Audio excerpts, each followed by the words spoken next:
नमस्कार, जय हिंद। मैं अंकुर चपराना आप सभी का मेंटोर जी के प्लेटफॉर्म पर हार्दिक स्वागत और अभिनंदन करता हूं। आशा करता हूं आप सब अच्छे होंगे, पढ़ाई चल रही होगी।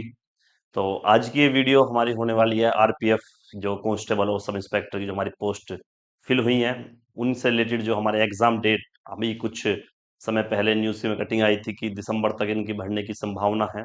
तो उस संभावना के ही को हम मद्देनजर रखते हुए हम इसके थोड़ा डिस्कशन करने आए हैं कि इसका कैसे सिलेबस हमारा होता है या क्या हमारी एक बेस्ट अप्रोच होनी चाहिए एग्जाम को क्रैक करने के लिए। क्योंकि देखिए कांस्टेबल में तो आपको अच्छी खासी इसमें वैकेंसी फिर भी देखने को मिल रही है। जैसे हम बात करें कांस्टेबल और सब इंस्पेक्टर की, तो कांस्टेबल में हमारी जो वैकेंसी है वो 4208 है, ठीक है। लेकिन सब इंस्पेक्टर में जो वैकेंसी है वो 400, टोटल हमारी 442 ही वैकेंसी है। तो 442 वैकेंसी हैं। लास्ट टाइम अगर हम बात करें 2018 में इसकी वैकेंसी आई थी, तो 1000 के करीब हमारी वैकेंसियां थी सब इंस्पेक्टर की। कांस्टेबल की और ज्यादा थी। लेकिन इस बार क्या है, कांस्टेबल की 4000 मतलब 4200 है और सब इंस्पेक्टर की 452 ही है। इसका मतलब है कहीं ना कहीं कंपटीशन ज्यादा हुआ है। कंपटीशन मतलब है कि पर सीट पर जो कैंडिडेट है वो ज्यादा है। लेकिन अगर मैं आपको क्लियर बात बताऊं, इसमें फॉर्म भी बहुत कम डले हैं, ठीक है। आरपीएफ सब इंस्पेक्टर में फॉर्म भी कम डले हैं, कांस्टेबल में आप मान सकते हैं। और इसकी आप पोस्ट पर मत जाइए, क्योंकि इसका मतलब है कि ये पोस्ट वही बंदा ले सकता है, सब इंस्पेक्टर की हो या कांस्टेबल की हो, जो दोनों में वो फिजिकल भी मजबूत हो और वो पढ़ाई लिखाई में मजबूत हो। ये इस तरह की जॉब है। जैसे दिल्ली पुलिस को मानते हैं ना कि उसका रिटन भी अच्छा होता है और उसका फिजिकल भी अच्छा होता है, तो ये उससे भी ऊपर क्योंकि इसका फिजिकल उससे भी तगड़ा होता है। तो इसमें फिजिकल में बहुत बच्चे डिस्क्वालीफाई होते हैं। तो इन पोस्ट को आप 4200 ना मानकर इन्हें कम से कम आप 42,000 मानना है, ठीक है, 42,000। क्योंकि वो 10 गुना बच्चे लेते हैं फिजिकल के लिए। और जब फिजिकल के लिए 10 गुना बच्चे लेते हैं ना, तो इतने बच्चे भी मिलने उन्हें मुश्किल हो जाती है। तो आप इसका अंदाजा लगाना कि हमारी जो कांस्टेबल की वैकेंसी है वो 42,000 है और जो हमारी सब इंस्पेक्टर की वैकेंसी है वो 4,500 कुछ है। क्योंकि इसका फिजिकल भी एक अच्छा खासा होता है। और फिजिकल तो आप सब इंस्पेक्टर देखना, क्योंकि इसकी एज 28 तक होती है, ठीक है। जनरल तो 28 तक फिजिकली जो बंदा होता है वो थोड़ा वीक हो जाता है। लेकिन फिजिकल इसमें क्या है, इसमें 6.5 मिनट में 1600 मीटर दौड़ है सब इंस्पेक्टर की बात करें हम। लॉन्ग जंप भी है इसमें 12 फीट, 4 फीट इसमें जो हाई जंप भी है। और अगर कांस्टेबल की बात करें तो भाई 5.25 मिनट में, मतलब 5 मिनट 45 सेकंड में 1600 मीटर आपको दौड़ करनी होगी। प्लस 14 फीट इसकी जो है लॉन्ग जंप है और 4 फीट इसकी हाई जंप है। तो इसके फिजिकल में अच्छा खासा दम होता है, दिल्ली पुलिस से भी ज्यादा दम होता है। और अगर मैं इसकी जॉब प्रोफाइल की बात करूं, तो भाई सब इंस्पेक्टर की जॉब आरपीएफ में या कांस्टेबल की जॉब एक इन कांस्टेबल के लेवल से अच्छी होती है। अगर हम यूपी पुलिस कांस्टेबल की बात करें, दिल्ली पुलिस कांस्टेबल की बात करें, उनसे अच्छा खासा इनमें जो योजना सॉरी जो इनका अलाउंस वगैरह होता है वो रेलवे सबसे ज्यादा देती है। सबसे ज्यादा रेलवे हमारा अलाउंस देने का काम करती है। और इनके भत्ते वत्ते बहुत ज्यादा होते हैं। तो कांस्टेबल की अगर इसके करें हम किसी भी कांस्टेबल, स्टेट कांस्टेबल की, तो सबसे अच्छी जॉब इसकी होती है। और अगर सब इंस्पेक्टर की हम बात करूं तो भाई एक अधिकारी रैंक की जॉब है रेलवे में। इसका इतना वर्कलोड नहीं है जितना सिविल के जो सब इंस्पेक्टर होते हैं ना, यूपी पुलिस दिल्ली पुलिस में सब इंस्पेक्टर होता है, जो मतलब बहुत वर्कलोड होता है उन पर। इन पर इतना वर्कलोड नहीं होता है। लेकिन बस एक चीज में कम है कि इनकी थोड़ी पावर कम होती है। क्योंकि इनका जो चाल चलन है वो सारा आरपीएफ के अनुसार, मतलब रेलवे जो हमारी फोर्स है उसी में इनका, बस इनकी वहीं तक मान लीजिए आपकी वहीं तक इनकी सीमित होती है चलना इनकी।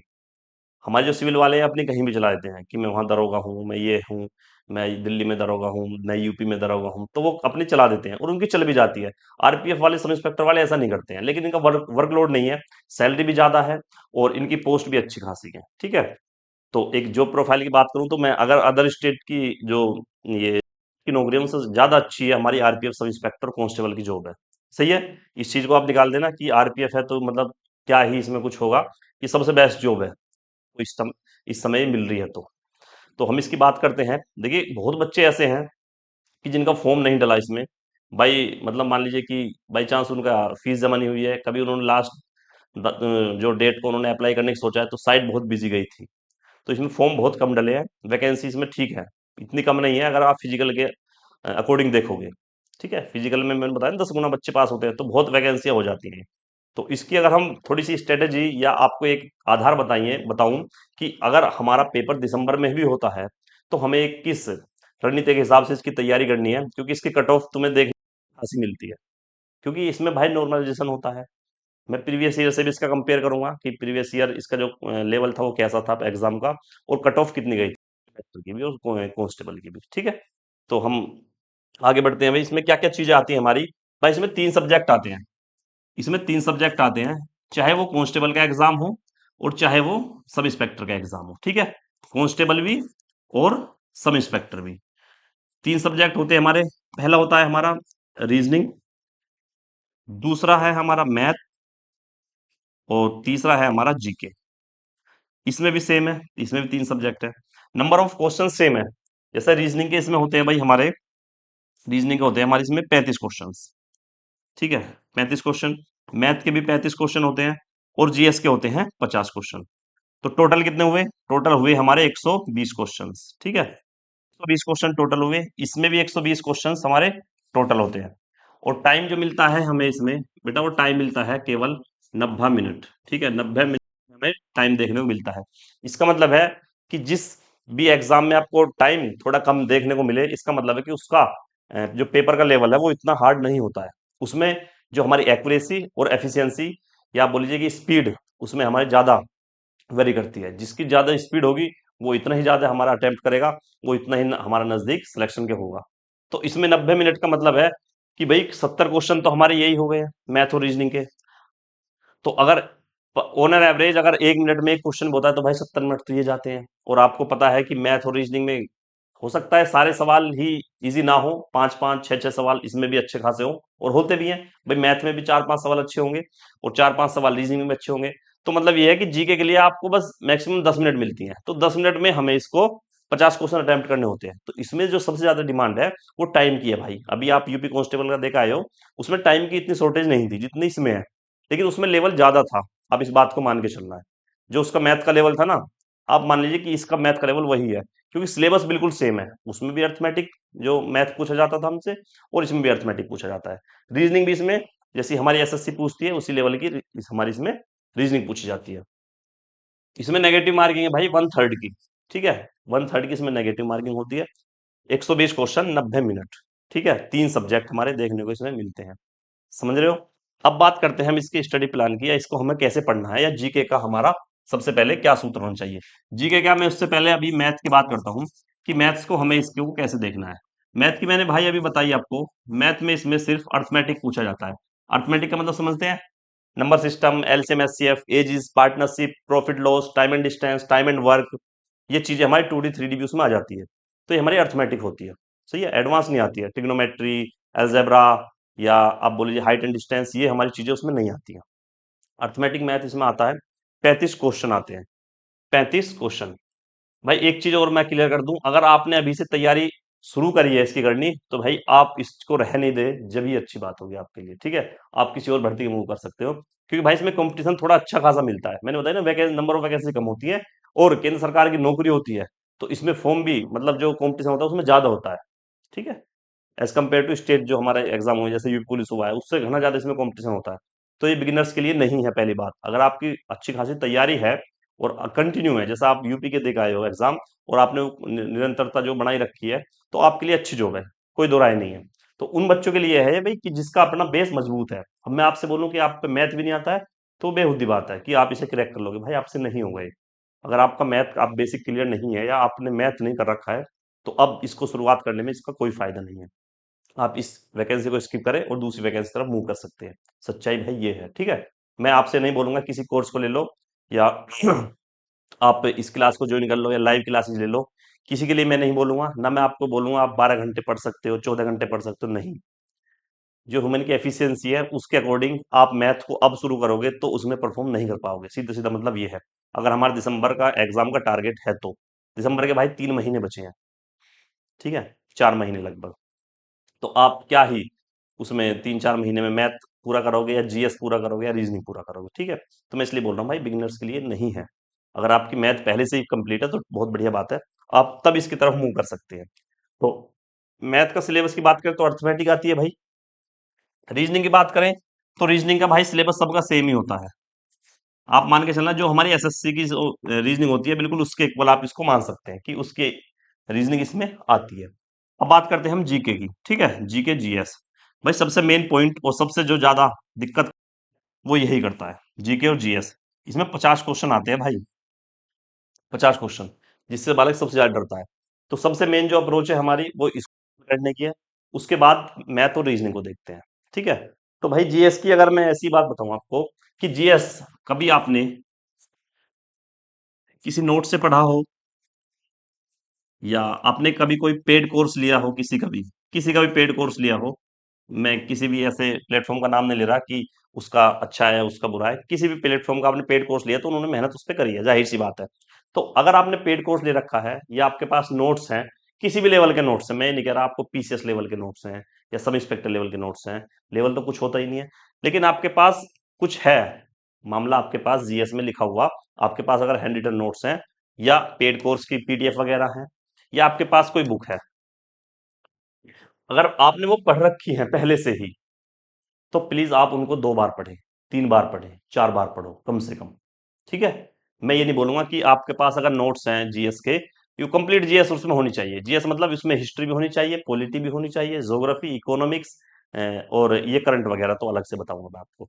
तो ये सब्जेक्ट कंपलसरी उसमें होने चाहिए उन नोट्स में जो आपके पास है। तो भाई सबसे पहले उन नोट्स को आप पढ़ो और बार बार पढ़ो, क्योंकि जीएस का इसमें ऐसा लेवल नहीं आता जैसे हमारा यूपी में आया था कि क्वेश्चन कहीं से बिठा रखा है। 50 क्वेश्चन का मतलब है कि आपसे पूछने योग्य क्वेश्चन 30 से 35 40 क्वेश्चन भी होंगे। ऐसा नहीं होगा कि आपके सारे इस तरह के ऊपर से आएंगे। तो भाई 50 क्वेश्चन का मतलब है कुछ लेवल इजी भी होगा, बहुत इजी भी होगा, कुछ मॉडरेट भी होगा और कुछ अलग से वो डालते ही हैं, आपको पता है, क्योंकि वो 100% किसी को अटेम्प्ट करने नहीं देता एग्जामिनर, उसके भी ईगो की बात होती है। तो जीएस में अगर आपके पास नोट्स हैं, किसी भी टीचर के हैं, किसी भी संस्था के हैं, तो पहले उन्हें पढ़ लेना सबसे पहले। उसके बाद आपके अगर पेड कोर्स के नोट्स हैं तो भाई उन्हें प्रेफर करना। अगर इनमें से कुछ भी नहीं है आपके पास तो फिर आप बुक्स के लिए जा सकते हैं। तो जब बुक्स के लिए जाएंगे तो फिर बात आती है बुक्स कौन सी लेनी है। ठीक है। तो बुक्स लेने से पहले सबसे पहले आपको इसकी प्रीवियस ईयर क्वेश्चंस आपको इसके लेने होंगे। ठीक है। जो हमारे एग्जाम हुए हैं 2018 में, उसके बाद आरपीएफ के, तो सबसे पहले हमें उनके क्वेश्चन को देखना है कि सर उसके क्वेश्चन किस लेवल के हमारे आ रहे हैं, कि किस लेवल के उसमें क्वेश्चन पूछे जाते हैं। तो सबसे पहले क्वेश्चन वे लेके हमें देखकर जाने होंगे। और वो कहाँ मिलेंगे आपको? वो प्रीवियस ईयर जो बुक आती है, जैसे यूथ कंपटीशन की आती है, पिनाकल की आती है, मैंने बताया आपको 2 किताब तो यही आती हैं। टेक्स्ट बुक है आपके पास, नेट पे मिल जाएंगे प्रीवियस ईयर क्वेश्चंस, तो पहले सबसे पहले आप उनको तैयार करना है। ठीक है। उसके बाद फिर 2 तरह के लोग आते हैं, सर हमको बेस पढ़नी है या हमको एमसीक्यूज पढ़नी है। भाई थ्योरी बेस पढ़ना या एमसीक्यू पढ़ना वो आप पे निर्भर करता है, आपको कौन सा अच्छा लगता है, तरीके दोनों ही अच्छे हैं। मैं नहीं बोलूंगा कि आप सिर्फ और सिर्फ एमसीक्यू की तैयारी करें, आप थ्योरी से भी कर सकते हैं। अगर आप में कुछ ऐसी चीज है कि हमसे सर एमसीक्यू याद नहीं होते, थ्योरी अच्छी होती है, तो आप थ्योरी कर सकते हैं। तो थ्योरी के लिए सर कौन सी बुक है? सर थ्योरी के लिए सबसे मेन बुक एक ही है अब, लूसेंट की। अगर हम बोले, अगर लूसेंट आपसे मोटी वाली नहीं पढ़ी जा रही है, तो भाई एक अरिहंत की आती है, मनोहर पांडे। मनोहर पांडे 2 आती है, एक मोटी आती है, एक पतली आती है। तो अगर आपके पास जीएस के कोई नोट्स नहीं है, कोई पेड कोर्स नहीं है, और बुक्स आपके पास अभी आपने नहीं खरीदी है, तो नहीं पढ़ी जा रही है, मोटी है वो, तो मनोहर पांडे की एक पतली सी किताब आती है 30 40 रुपए की, भाई उसे पढ़ लो पहले कम से कम तुम। ठीक है। उस मनोहर पांडे की किताब को पढ़ने के बाद आप प्रीवियस ईयर क्वेश्चंस लगा लो। ठीक है। और इन करने के बाद, इन 2 चीजों करने के बाद इन जीएस में, फिर आपको क्या करना है, जो 2023 में और 2024 में जितने भी हमारे एसएससी के एग्जाम हुए हैं, एसएससी के एग्जाम हुए हैं, प्लस जो भी रेलवे के हमारे एग्जाम हुए हैं पिछली साल, उनके क्वेश्चन जरूर लगा के जाना है। एसएससी में किसके? भैया सीपीओ के भी हुए हैं, सीजीएल भी हुआ है, सीएचएसएल भी हुआ है, एमटीएस भी हुआ है, दिल्ली पुलिस हुआ है, और रेलवे में किसका हुआ था भाई लास्ट ईयर? भाई एनटीपीसी का भी और ग्रुप डी का भी। ये कम से कम 6 7 भर्तियों के तुम्हें प्रीवियस ईयर क्वेश्चंस करके जाने होंगे। ठीक है। ये मिलेंगे कहाँ? टेक्स्ट बुक पर मिल जाएंगे आपको। अगर नहीं टेक्स्ट बुक पे चाहिए तो यूथ कंपटीशन की भी आती है प्रीवियस ईयर, या पिनाकल की भी आती है, आप कोई सी बुक प्रेफर करो, उनमें दोनों चीजें आपको, ये सारी भर्तियों के आपको प्रीवियस ईयर क्वेश्चन जीएस के मिल जाएंगे। ठीक है। तो जीएस के लिए क्या स्ट्रेटेजी फॉलो करनी है? सबसे पहले एक किताब, अगर किताब का नाम बताऊं तो मनोहर पांडे ले सकते हैं आप। उस मनोहर पांडे में, इतनी पतली किताब में, उसमें करीब 70 80 पेज होते हैं, वो छोटी सी होती है, इंग्लिश में भी आती है और वो हिंदी में भी आती है, कोई सी भी लैंग्वेज में आप उसको ले सकते हो। तो उसको आप 3 4 बार पढ़ लोगे एक ही भाग के अंदर।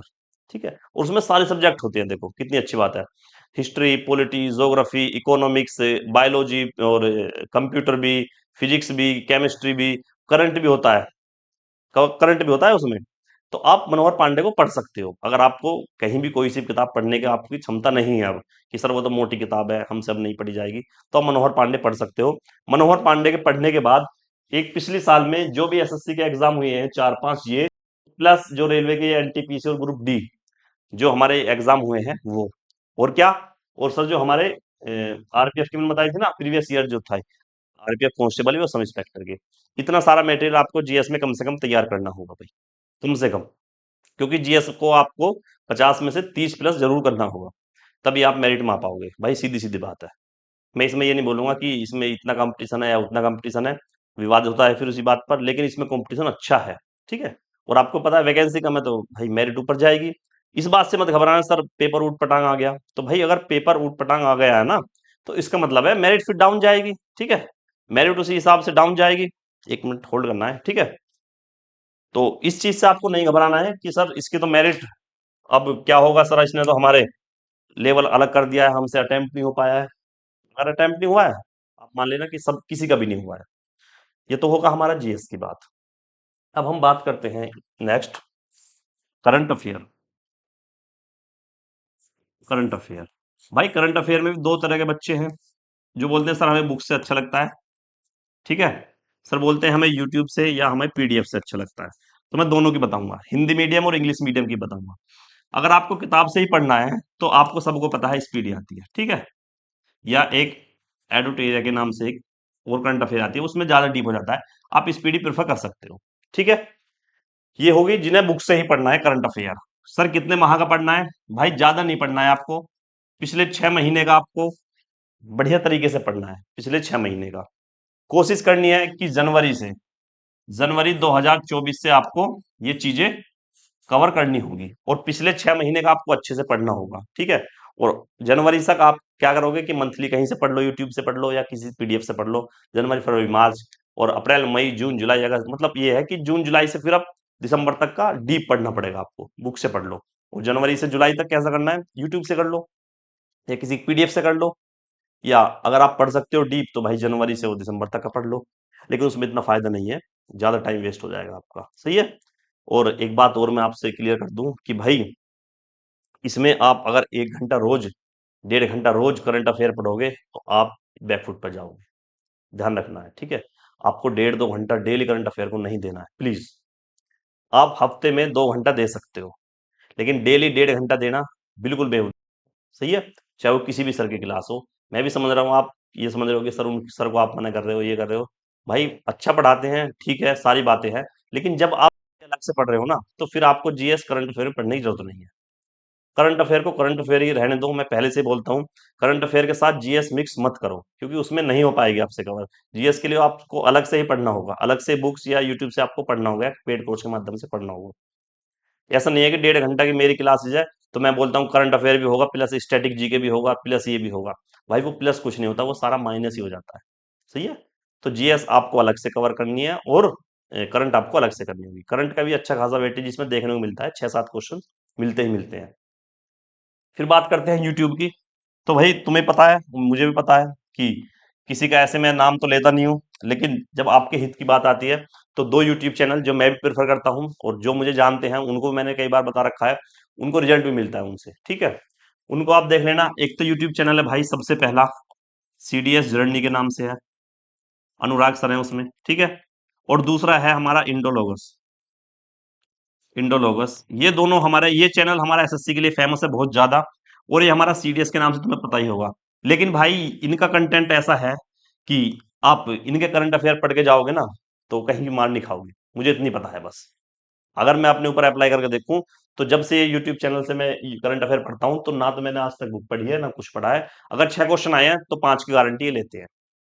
और ये जो इंडोलॉगस यूट्यूब चैनल है भाई, इसमें डेली वाले करंट अफेयर भी होते हैं, वीकली वाले भी, मंथली वाले भी, और फिर ये करते हैं क्या कि टॉपिक वाइज करते हैं। और ये जो हमारे सर सीडीएस वाले ये क्या करते हैं, ये मंथली करंट अफेयर लाते हैं, और फिर एक इनकी मंथली कर लेना आप, जैसे जनवरी की क्लास ले लोगे आप, तो इनकी 2 से 3 घंटे की होगी। फिर फरवरी की ले लोगे आप, तो वो भी 2 से 3 घंटे की होगी। लेकिन भाई उसमें वही ये आपको दिसंबर तक ले जाते आपको ये पता नहीं लगने देंगे कि ये कब तक का आपको करंट रिवाइज करा देंगे, रिवीजन के माध्यम होता है इनके पास ज्यादा। फिर इनके पास एक सीरीज और है, ट्रिपल आर करके, ठीक है, रिलेट रिवाइज एंड रीड, ये चीज है।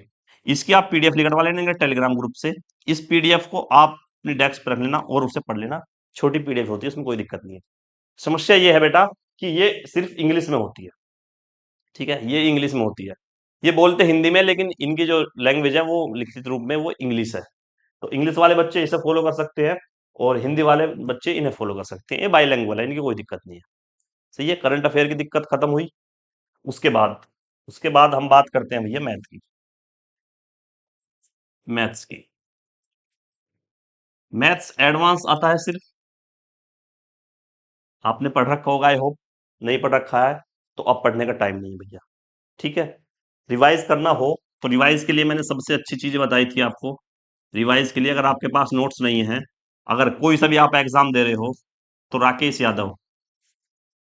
यादव की जो हमारे हैंड रिटन नोट्स हैं या क्लास नोट्स के नाम से उनके आते हैं, आप फ्लिपकार्ट अमेजोन कहीं से भी आप उनके खरीद सकते हो। रेड बुक के नाम से उनकी प्रचलित है पूरी, ये आप मैथ्स के लिए खरीद सकते हो। उसके बाद सिर्फ आपको प्रैक्टिस करनी है, प्रैक्टिस करनी है। और भाई मेरा मानना यह है, आप किसी बुक से प्रैक्टिस ना करके आप कहाँ से करना है, आपको प्रैक्टिस करना है भाई ऑनलाइन। ऑनलाइन मतलब या तो आप टेक्स्ट बुक के माध्यम से, या ओलिव बोर्ड आता है एक ऐसी टेक्स्ट बुक के जैसा ही एक प्लेटफॉर्म है ऑनलाइन जिसपे हमारे टेस्ट होते हैं, या एक प्रेप पी करके आता है, प्रेप पी। इन तीनों में से आप किसी को प्रेफर कर सकते हो। और टेस्ट या मॉक टेस्ट या क्वेश्चंस की कैसी भी सीरीज आप इस पे लगा सकते हो। मतलब ये है कि मान लिया आपने नंबर सिस्टम पढ़ा है, तरीका बता रहा हूं मैं आपको। जैसे आपने नंबर सिस्टम आज इससे उठाया, और नंबर सिस्टम आप इससे 2 घंटे में इसको आप कवर कर दोगे देखकर, ठीक है, क्योंकि आपने पहले कर रखा है, वो रिवाइज करना है। 2 घंटे में आप इससे रिवाइज कर लोगे। उसके बाद क्या करना है, टेक्स्ट बुक खोलना है। टेक्स्ट बुक पे क्या जाना है, नंबर सिस्टम पर, मतलब मैथ के पोर्शन पे जाने के बाद फिर आता है उसमें टॉपिक वाइज जो उसमें क्वेश्चन आते हैं, टॉपिक वाइज क्वेश्चन में आपको नंबर सिस्टम पर जाना होता है। उन नंबर सिस्टम से जितने भी क्वेश्चन है आपको उनकी हेल्प से, टेक्स्ट बुक की हेल्प से उनको सबको सोल्व करना है, ठीक है, with in a time. Pose कर करके नहीं, अपने आप से धोखा है। विद इन अ टाइम, जो टाइम चलता रहता है उसे उसके साथ छेड़खानी नहीं करनी है, उसके साथ साथ ही आपको करना होगा।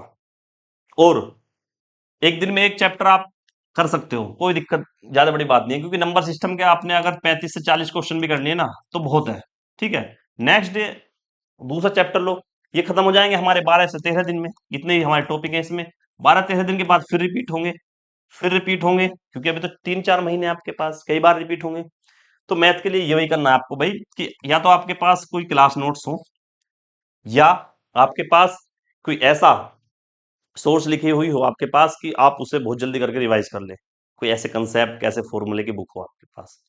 तो आपको एक दिन में एक चैप्टर उठाना है, उस चैप्टर को पहले देखना है सही से, उसके सारे कंसेप्ट देखने हैं, सारे तरीके देखने हैं। उसके बाद उसकी क्वेश्चंस प्रैक्टिस करनी है ऑनलाइन। सही है, ऑनलाइन बेटा। ऐसे नहीं करनी यूट्यूब चला लिया आपने मैथ्स की सीरीज, उसमें 1 घंटे में 30 क्वेश्चन ही करा रहे हैं, तो आपने 1.5 घंटा लगा दिया उनको सोल्व करने के लिए। पोज करोगे फिर सोल्व करोगे, फिर उसका सोल्यूशन देखो, फिर सबसे बेकार चीज होती है ये। अगर आपको मैथ की प्रैक्टिस ही करनी है तो भाई किसी पीडीएफ ले लो, ठीक है, किसी बुक से कर लो। या अगर आप ऑनलाइन सारे माध्यम है, लैपटॉप है या फोन है, तो सबसे अच्छी बात है टेक्स्ट बुक खोलो, कॉलिंग बोर्ड खोलो, प्रेप भी खोलो। उन पे जाकर नंबर सिस्टम के नाम से ही टॉपिक के हिसाब से आप उनकी प्रिपरेशन वहां कर सकते हो। उससे आपकी एक्यूरेसी भी अच्छी होगी। उससे आपको ये भी होगा कि मैं ऑनलाइन कैसे अटेंड करूंगा, आपको उसका अच्छा अंदाजा भी होगा, देखने का भी, और आई कांटेक्ट भी होगा वहां पे। तो मैथ के साथ आप यही करना होगा, ठीक है। अगर आपके पास नोट्स नहीं है तो ये क्लास नोट्स जो है राकेश यादव के, ये मैं सब, कोई भी किसी भी भर्ती की बात करो तो मैं इसको प्रेफर करता हूँ, ठीक है, क्योंकि मैं इसको आजमाता हूँ, मैं इसको देखता हूँ। हालांकि मेरे पर अपने पास मेरे खुद के भी ये जो हैंड रिटन नोट्स हैं मैथ के, जो मैंने कोर्स ले रखा था, ये इन राकेश सर का नहीं था वो, ठीक है। फिर हम बात करते हैं भैया रीजनिंग की। रीजनिंग, तो भाई रीजनिंग के लिए सबसे पहले प्रीवियस ईयर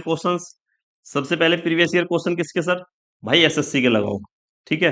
उसके बाद आरपीएफ के लगाओ। उसके बाद सर क्या, उसके बाद अगर कोई भी स्टेट में एग्जाम हुआ हो करंट में ही, जैसे 2023-24 में, जैसे यूपी में हुए हैं, दिल्ली पुलिस का हुआ है, ये सारी चीजें प्रीवियस ईयर की प्रैक्टिस करो।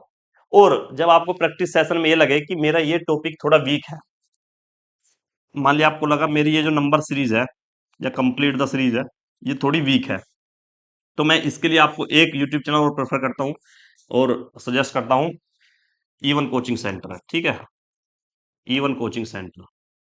अपना यूट्यूब चैनल है भाई ये। अपने से मतलब है जिसको हम, समझ गए होगे आप।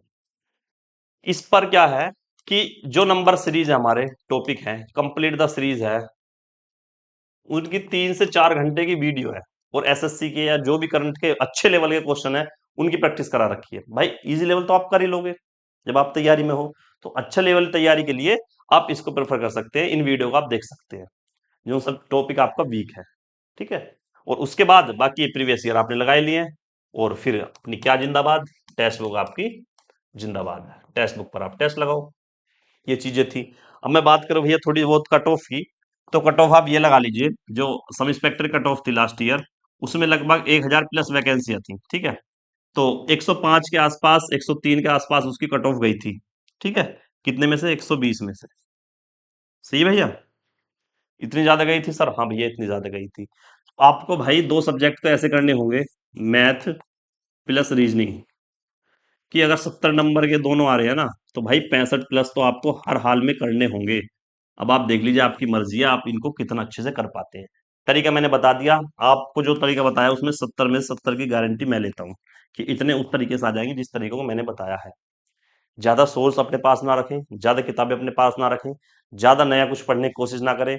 जो पूछता आया है रीजनिंग में, चाहे कोई सा भी पेपर हो, उसी के आधार पर आपको सारी चीजें करनी होंगी। कोई नहीं पूछता है, तो सबसे पहले क्या आप भाई, सबसे पहले तो जिस एग्जाम की तैयारी कर रहे हो उसके प्रीवियस ईयर ही देख लो, कि वो क्या इसका रूटीन है, क्या इसका जो है फंडा है, कि कहाँ से क्वेश्चन पूछता है, किस लेवल के पूछता है। सबसे पहले उन्हें देख लोगे आप। उन्हें देखने के बाद फिर जो मैंने बताया प्रैक्टिस कहाँ से कर सकते हो, एसएससी की प्रीवियस ईयर।